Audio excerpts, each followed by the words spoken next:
Hi viewers. இன்னைக்கு மே 28 Mahanadi serial என்னாச்சுன்னு சொல்லி பார்க்கலாம்க்கு முன்னாடி சேனல் சப்ஸ்கிரைப் பண்ணாதவங்க மறக்காம சப்ஸ்கிரைப் பண்ணுங்க. இன்னைக்கு என்ன அப்படின்னு சொல்லி பார்த்தீங்கன்னா, காவேரி வந்து வெண்ணிலா ஒரு வழியா கன்வின்ஸ் பண்றாங்க. இந்த மாதிரி நீ வந்து இந்த மாதிரி இவங்க பேச்சை கேட்டுட்டு இருந்தனா விஜய் வெளியில வந்து உன்னை எப்படி கல்யாணம் பண்ணிக்குவாரு, ஏன்னா நீங்க சுமந்து இருக்கிறதே பொய் குத்தம்ல, அதனால எப்படி கல்யாணம் பண்ணிக்குவாரு, நான் சொல்றபடி கேட்டேன்னா கண்டிப்பா அவர் உன்னை கல்யாணம் பண்ணிக்குவாரு, நானே விட்டு கொடுக்குறேன் அப்படின்னு சொல்லி எப்படி இல்லாமோ பேசி ஒரு வழியா சம்மதிக்க வச்சு வாங்க போலாம் அப்படின்னு சொல்லிட்டு வெண்ணிலா சொல்றாங்க. அதுக்குள்ள இங்க பசுபதி ராகினியும் சேர்ந்து அது எப்படி நீ போகாதம்மா, இந்த பொண்ணு உன்னை ஏமாத்திடுவா, நீ போகாத, அவ எதனாச்சும் செஞ்சு உன்னை பிரச்சனையில மாட்டி விட்டுருவா, அதுக்காக தான் உன்னை கூட்டிட்டு போறா அப்படின்னு சொல்லி இவங்க ரெண்டு பேரும் என்னெல்லாமோ பேசுறாங்க. அப்புறமா அவங்க பேசுறதெல்லாம் கேட்டுட்டு காவேரியும் அவங்க பேசி கடைசியில வெண்ணிலா நான் வந்து போயிட்டு வந்துடுறேன் அங்கிள் அப்படின்னு சொல்லிட்டு காவேரி கூட கிளம்புறாங்க. காவேரி வந்து கார்ல கூட்டிட்டு போறாங்க. இங்க ஸ்டேஷன்ல வந்து தாத்தா கிட்ட வந்து விஜய் கேட்கிறாரு, காவேரி இன்னும் வெளியிலே தான் நின்றுட்டு இருக்கிறாள், அவளை போக சொல்லுங்களேன், நம்மளே பாத்துக்கலாம் அப்படின்னோடனே தாத்தா என்ன சொல்றாருன்னா, அவ உன்னை இங்கிருந்து வெளியில கொண்டு வராம எங்கேயுமே போக மாட்டேன்னு பிடிவாதமா நின்றுட்டு இருக்கிறா அப்படின்னோடனே அன்பு அங்க உட்காந்து கிண்டலா சிரிச்சுக்கிட்டே இருக்கிறாரு. இப்போ விஜய் என்ன சொல்றாருன்னா, நான் மட்டும் வெளியில வந்துக்கிறேன், அப்புறமா இதுக்கு காரணமான கும்பல் ஒருத்தரையும் சும்மா விட மாட்டேன்னொடனே அன்பு அங்க உட்காந்துட்டு மனசுக்குள்ளே சொல்றாரு, எப்படி நீ வெளியில போற, நீ ஏன் இங்கேதான் இருக்கணும் அப்படின்னோடனே இப்ப தாத்தா கிட்ட வந்து விஜய் கேட்கும்போது தாத்தா என்ன சொல்றாருன்னா, வெண்ணிலா கிட்ட ஏதோ பேசணும்னு சொல்லி காவேரி தனியா கூட்டிட்டு போயிருக்காப்பா அப்படின்னோடனே என்னது தனியா கூட்டிட்டு போயிருக்காளா, சரியில்லையே அப்படின்னு அன்பு அங்க உட்காந்து யோசிச்சுட்டே இருக்கிறாரு. அது எப்படி நம்ம சம்மந்தி விட்டாரு, என்னவா இருக்கும் அப்படிங்கிற மாதிரி அன்பு யோசிச்சுட்டே இருக்கிறாரு. யார் என்ன சொன்னாலும் ஒன்றும் நடக்காதுங்க மாதிரி அவர் வந்து அசால்ட்டா உட்காந்துருக்கிறாரு. இங்க என்ன ஆகுதுன்னா, வீட்டுல என்ன ஆகுதுன்னா, சாரதா வந்து காவேரி இன்னும் காணோம் சொல்லிட்டு இருக்கும்போது குமரன் வந்து அவளுக்கு இன்னும் வேலையா இருக்கிறாளாமா, அதனாலதான் வரல அப்படிங்கிற மாதிரி சொல்லிட்டு இருக்கிறாரு. அப்ப நிவின் வந்து நம்ம எதுக்கு ஒரு 8 போய் பார்த்துட்டு வரலாமா அப்படின்னு கேட்கும்போது இங்க யமுனா வந்து எதுக்கு நீங்க போனோம், அவ என்ன சின்ன குழந்தையா, அவளே வந்துருவா அப்படிங்கிற மாதிரி சொன்னோடனே இப்ப நிவின் என்ன நினைக்கிறாருன்னா, எப்படி இவ வந்து காவேரி வந்து விஜய் பிரச்சனைக்காண்டி தான் போயிருப்பா, நம்மளும் போனா எதனாச்சும் என்ன நடக்குதுனாச்சும் தெரிஞ்சுக்கலாம், இவ அதுக்குள்ள 7:30 கூட்டிருவா போலயே, எப்படியும் குமரன் எனக்கு தெரிஞ்சிருக்கும் சொல்லிட்டு குமரனை பார்க்கும்போது குமரன் தலையாட்டுறாரு.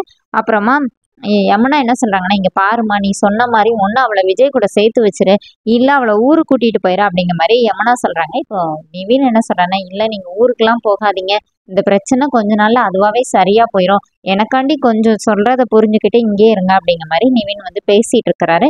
இங்க என்ன ஆகுதுன்னா, காவேரி வந்து வெண்ணிலா கார்ல கூட்டிட்டு போயிட்டு இருக்கும் போதே அவங்க வந்து வண்டியை நிப்பாட்டுங்க, நான் போறேன், நான் அவங்க கூட வரல, எனக்கு என்னமோ நான் பசுபதி அங்கிள் சொன்னதே கேட்டிருக்கணும், நீ என்னை வேற எங்கேயோ கூட்டிட்டு போற மாதிரி தோணுதுனோடனே இப்ப காவேரி என்ன கேக்குறாங்கன்னா, நான் உன்னை எங்க கூட்டிட்டு போறேன், உன்னை என்ன கட்டி வைக்கவா செஞ்சிருக்கிறேன், சும்மா தானே கூட்டிட்டு போறேன், அங்க நின்று பேசினா அவங்க யாருமே நான் சொல்ல வரதை வந்து உன்னை புரிஞ்சுக்க விட மாட்டாங்கன்னா உன்னை நான் தனியா கூட்டிட்டு வந்துட்டு இருக்கிறேன், அவங்க பிளானுக்கு உன்னை வந்து இது பண்ணிட்டு இருக்கிறாங்க, நான் சொல்றதை புரிஞ்சுக்கோன்னு சொல்லி கூட்டிட்டு வந்து விஜயோட ஆஃபீஸ்க்கு தான் நம்ம போறோம்னு சொல்லிட்டு ஆஃபீஸ் கூட்டிட்டு வராங்க.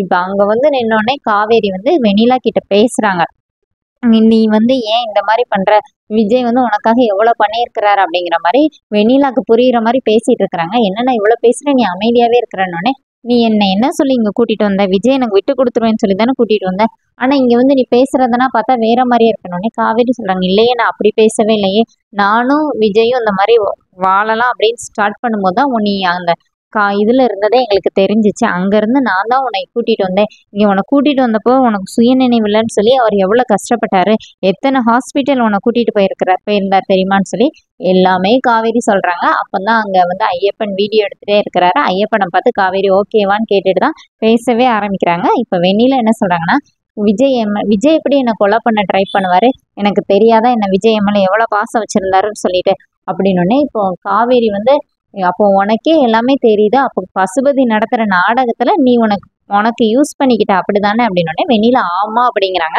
அதோட என்னோட எபிசோட் பண்ணிட்டாங்க. நாளைக்கு என்ன அப்படின்னா, இவங்க வெண்ணிலா என்ன சொல்றாங்கன்னா, அவங்க சித்தப்பா அவங்க வந்து ஆக்சிடென்ட் மாதிரி செட்டப் தான் பண்ணியிருந்தாரு, ஆக்சிடென்ட் ஆனது வந்து டிரைவரோட மிஸ்டேக்னால தான் ஆக்சிடென்ட் ஆச்சு அப்படிங்கிற மாதிரி வெண்ணிலா சொல்றாங்க.